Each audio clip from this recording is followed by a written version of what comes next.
Hi!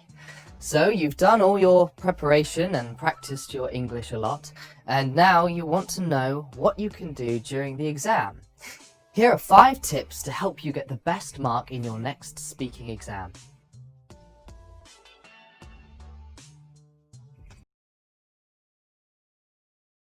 Number 1. Remember, it's not a race, so slow down. Before you speak, think carefully about what you want to say and speak a little slower than normal. Number 2.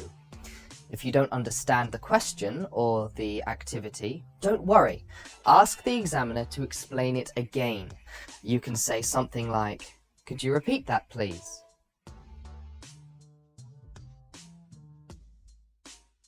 Number 3. When you're asked a question, don't just say yes or no as your answer. The examiner wants to know how good your English is, so try to explain your answer with a reason. Say, "Yes, I agree because," or "No, I don't think so because."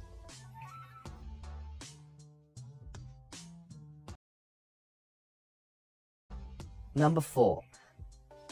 Look at the examiner's or other students' faces and eyes when you speak. Faces can tell you a lot. If you see that the examiner or your partner don't understand you, then say it again using different words. And finally, number 5. Speak clearly so that the examiner can hear you. If you find this difficult, practice with a friend at home. Stand at opposite ends of a room and speak to each other in English. Or speak to each other in English online or on the phone. Okay, so these are our top 5 tips. But just one final piece of advice. Your teacher or examiner are only human, and usually they will really want you to do well.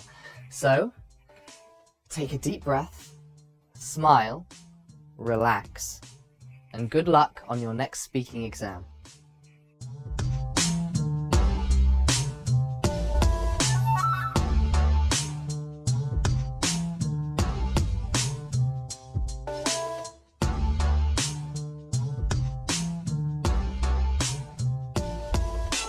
For more tips on learning English, why not subscribe to our channel?